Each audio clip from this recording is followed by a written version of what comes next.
ingeniero Miguel Estrada, presidente del capítulo de Ingeniería Civil de Lima, del Colegio de Ingenieros de Lima, a quien ya estamos en contacto a esta hora. Sí, ingeniero, muy buenas tardes. Muy buenas tardes, gracias por la invitación. No, a usted por su tiempo, ingeniero.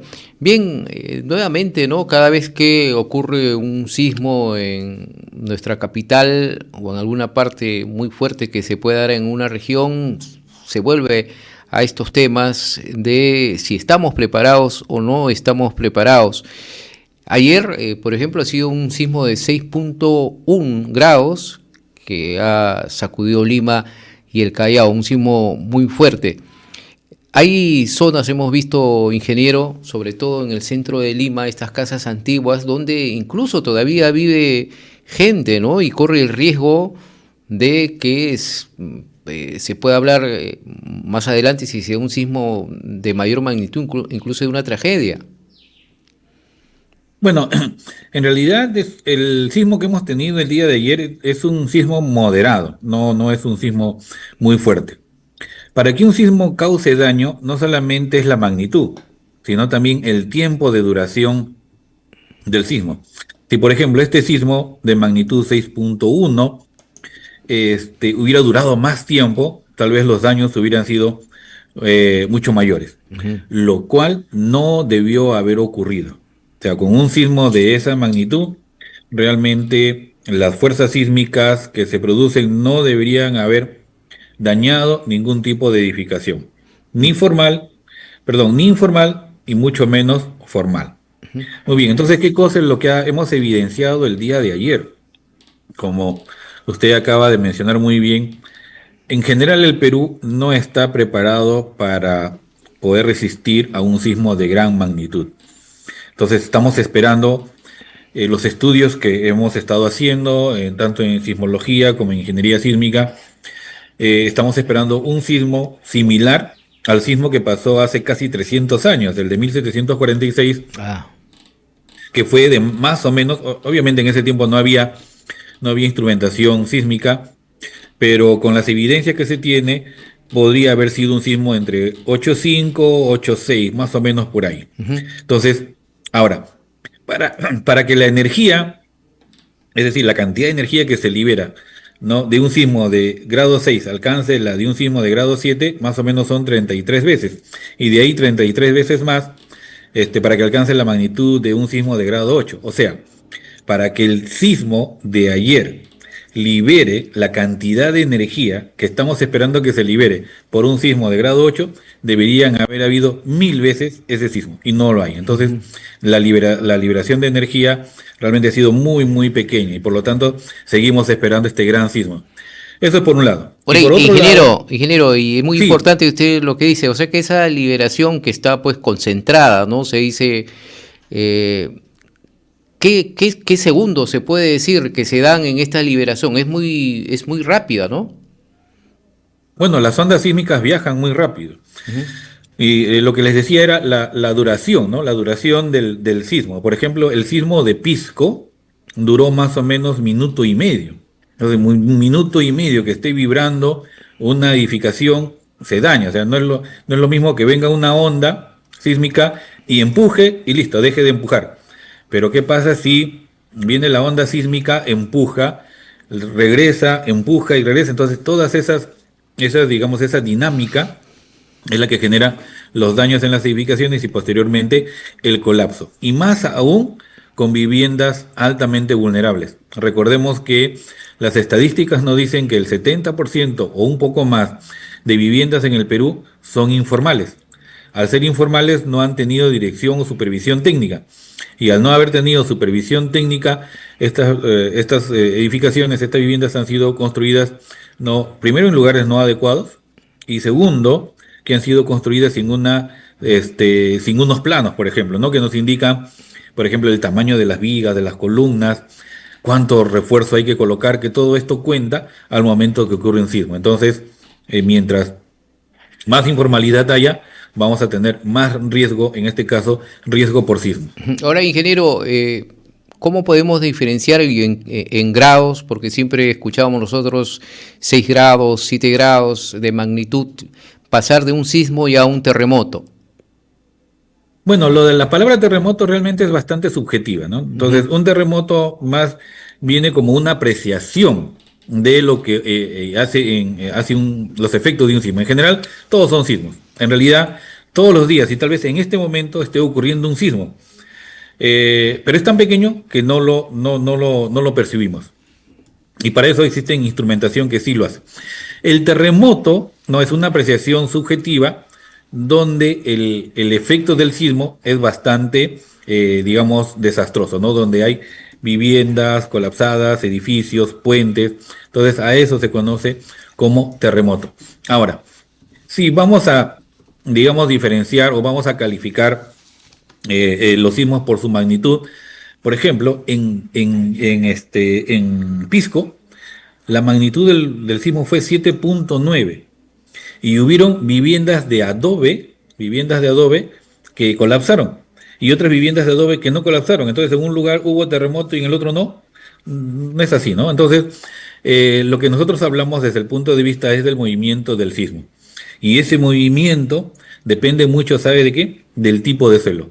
Un mismo sismo puede generar daño en un lugar y no daño en otro lugar, no solamente por las características de la vivienda, sino también por las características del suelo. Suelos blandos, como existe por ejemplo en Villa El Salvador, Los Arenales, o en Chorrillos, donde se tiene el agua subterránea relativamente superficial, o en Ventanilla, por ejemplo, que también tenemos muchos terrenos de arenas. Estos suelos, o en La Molina, por ejemplo, en el centro de La Molina, por la laguna, por ahí también, por la Universidad Agraria, hay suelos muy blandos y que amplifican las ondas sísmicas. Entonces, el suelo también es un factor importante, no solamente la construcción. Y el otro problema son las viviendas en las laderas de los cerros, donde, sobre todo, el proceso de la cimentación no es el adecuado. Entonces, son muchos factores para decir que ha habido gran o menor daño. Eso depende de las características no solamente de la edificación, de la estructura, sino también del tipo de suelo donde está ubicada esta infraestructura. Ahora, ingeniero, y justamente hablando de construcciones, estamos viendo, sobre todo en nuestra capital, una serie de edificaciones, ¿no? Ya edificios que sobrepasan los 10 pisos. Y entonces hay un sistema que se está viendo ya para que sean este tipo de construcciones antisísmicas. Sí, realmente nosotros acá en el Perú tenemos el Reglamento Nacional de Edificaciones. Dentro de este Reglamento Nacional de Edificaciones hay normas técnicas. Entonces, una de ellas justamente es la norma técnica de edificaciones, la E030, la NTE 030, donde claramente se especifica cuáles son las características, no características, los procedimientos que se tienen que realizar para construir una edificación completamente antisísmica. ¿En qué consisten estos procedimientos? ¿No? Por ejemplo, en controlar el desplazamiento de las viviendas, ¿no? Por ejemplo, en un edificio alto, para que un edificio alto no se golpee con otro edificio alto. Por ejemplo, ahí claramente nuestro reglamento dice que tiene que haber una separación entre edificios dependiendo de la altura del edificio, ¿no? Entonces, tenemos nosotros acá una norma de diseño sismo resistente muy buena. La última revisión, los últimos cambios, donde cada cambio hay una exigencia, una exigencia mayor, lo tuvimos en el año 2018. Entonces, y la otra norma creo que fue unos años anteriores. Entonces, cada vez las normas se van siendo más exigentes. ¿Y cómo se van haciendo más exigentes? Justamente por las experiencias que se tienen en cada sismo. Cada sismo es como un gran laboratorio en una ciudad. Entonces, después de haber ocurrido el sismo, investigamos qué cosa es lo que ha pasado. ¿Para qué? No para buscar culpables, no, sino más es para prevenir y que no vuelva a pasar. Por ejemplo, en el año 1996 hubo un gran sismo en Nazca, donde muchos colegios colapsaron. Perdón, se dañaron fuertemente, no colapsaron, o sea, no se cayeron, pero ya no se podían utilizar. ¿Por qué? Porque se dañó tanto la edificación que ya no se podía reparar. Entonces, ¿qué aprendimos en ese sismo? Aprendimos que las columnas, si bien es cierto, no colapsaban por el sismo, pero sí se desplazaban tanto que hacían ya que los elementos, por ejemplo, las puertas, las ventanas y la misma columna ya no sirviera después del sismo. Entonces, ¿qué aprendimos? Hay que controlar, ¿qué cosa? El desplazamiento de los edificios. Y ahora lo controlamos muy bien. Hacemos estructuras mucho más rígidas y, claro, mucho más costosas, pero con la seguridad de que ese edificio no solamente no va a colapsar, sino que va a permanecer en continuidad, en uso, para que pueda luego del sismo continuar con, digamos, las operaciones normales. Claro. Entonces sí, en resumen, tenemos una buena norma. El problema es que el 70% Que se cumpla, ¿no? de Perú no lo cumple, Claro, ¿no? No lo cumple. Entonces, y ese es el sobre problema. todo sí, pero estamos hablando 70% en edificaciones de vivienda. Ujú. Habría usted mencionado edificaciones de más de 10, 12 pisos. Allí sí la participación de un ingeniero, ¿no? Bueno, primero el arquitecto, ¿no? Que es el que diseña la distribución del edificio, la forma. Y luego vienen los ingenieros. El ingeniero estructural, que hace el ingeniero civil estructural, que hace el análisis de las condiciones del suelo, hace el Claro. análisis de las condiciones para que pueda tener una estructura segura. Y luego vienen las otras intervenciones, ¿no? El ingeniero sanitario, el ingeniero eléctrico, el ingeniero electrónico ahora, que últimamente muchos edificios ya están con sensores, por ejemplo, los edificios inteligentes, y ahí tenemos ya la participación, ya no solamente del ingeniero eléctrico, sino también la participación del ingeniero electrónico.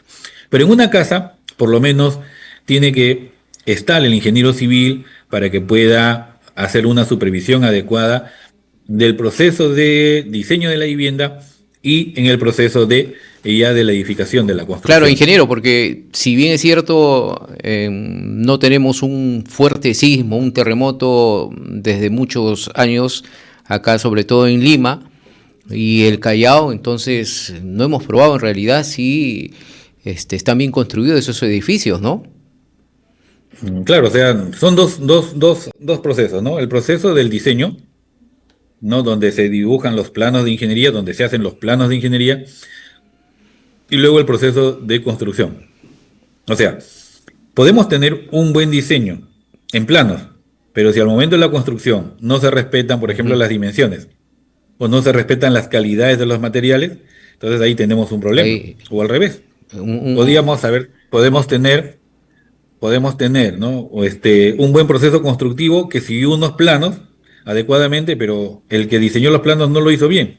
Entonces es todo un proceso y sí. acá no solamente está el aspecto técnico, no solamente está el aspecto económico, también pasamos por un aspecto de ética profesional, Ujú. ¿no? Que en muchos casos, y lamentablemente, como Colegio de Ingenieros del Perú, debemos lamentar en muchos casos la falta de ética profesional en el desarrollo de los proyectos. Así es. Finalmente, ingeniero, y muchas gracias por su tiempo. ¿Cómo una persona o sobre todo muchas veces nuestras hijas se pueden quedar solas en la casa o en un edificio, cuáles son las zonas seguras? ¿Qué tendrían que hacer, por ejemplo, si se encuentran y ocurre un temblor de alta intensidad? Ya, a ver, acá las recomendaciones que siempre nos da INDECI, nosotros también los ingenieros civiles, a ver, si estamos en un edificio de más de 10 pisos, ¿no? Un edificio que tenga ascensor, Ujú. que debe estar bien construido, mantener la calma, alejarse de las ventanas, alejarse de aquellos elementos que están sobre nuestras cabezas, que puedan caer y nos puedan dañar. Una vez ocurrido el sismo, evacuamos el edificio. ¿Por qué? Porque ese edificio tiene que resistir, va a resistir, porque debe estar bien diseñado y bien construido. Pasado el sismo, hay que evacuar. ¿Por qué? Porque si bien el sismo, el evento principal, tal vez no dañó al edificio, tal vez las réplicas puedan dañarlo. Recordemos que después de ocurrir un sismo grande, vienen las réplicas, y las réplicas por lo general es un grado menos. Si el sismo fue de grado 7, la réplica es de 6. Si es de grado 8, la réplica es de 7. Más o menos así es la historia, ¿no? Entonces, se pueden dañar y podemos dañarnos con el edificio. Si estamos en una vivienda informal, ahí no hay que pensar dos veces. Allí lo que hay que hacer es evacuar inmediatamente. ¿Por qué? Porque no sabemos si esa vivienda va a soportar o no las fuerzas del sismo. Allí sí no hay nada que pensar. Inmediatamente uno siente un sismo, hay que evacuar, y para esto están las rutas de evacuación, es decir, identificar por dónde es que por dónde es que vamos a salir y cuál es el lugar de refugio. Por ejemplo, la lamentable pérdida del día de ayer, ¿no? Sí, Una persona que pierde la vida porque le cae parte de una pared externa sobre esta persona. Muy lamentable. Eso no debió haber ocurrido. ¿Qué debió haber? Si esta persona no hubiera podido saber qué cosa es lo que hubiera pasado, no, si estamos cerca de una edificación informal, alejarse de esa edificación informal, no, y si se hubiera alejado no hubiera ocurrido este problema. Entonces, la preparación es muy importante. Entonces, no solamente es la parte técnica, la parte de ingeniería, sino también la parte social. Entonces, si esta persona hubiera sabido que hay que alejarse de estas edificaciones informales, tal vez el día de hoy estuviera viva. Y así las es. otras recomendaciones, ¿no? Si estamos en la calle, buscar zonas abiertas para ir a estas zonas abiertas y que no nos caiga nada de los edificios o viviendas, lo acabamos de ver el día de ayer. Y si estamos en la playa, allí sí hay que evacuar. Si uno ha ido con vehículo a la playa, hay que dejar el vehículo.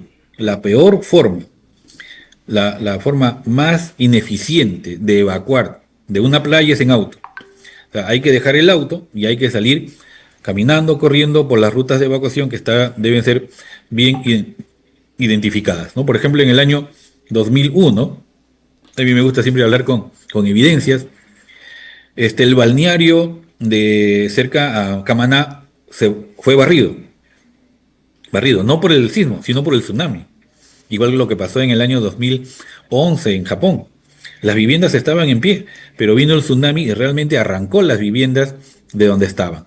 Entonces, para eso lo que necesitamos es conocer que si estamos en una zona de costa y sentimos un sismo, inmediatamente hay que evacuar a zonas altas, no en forma paralela a la playa, no, sino en forma perpendicular para alcanzar rápidamente zonas altas. Bien, bien, ingeniero, muchas gracias por estas explicaciones y le agradecemos porque estamos nosotros expuestos pues a cualquiera de estos movimientos telúricos, ¿no? Se dice que hay, y ya lo han explicado también los técnicos, que podemos recibir un movimiento telúrico de 8 grados y es fatal, ¿no? Cómo las estructuras se aguantarían o no aguantarían, y sobre todo hay que estar preparados en el sentido para, como usted lo ha explicado, saber evacuar ante un caso de estas emergencias. Muchas gracias, ingeniero, por su tiempo. Ingeniero Miguel Estrada, presidente del capítulo de Ingenieros Civil del Colegio de Ingenieros de Lima, aquí Muchas en gracias, Tony. RCL. Ingeniero, muy amable.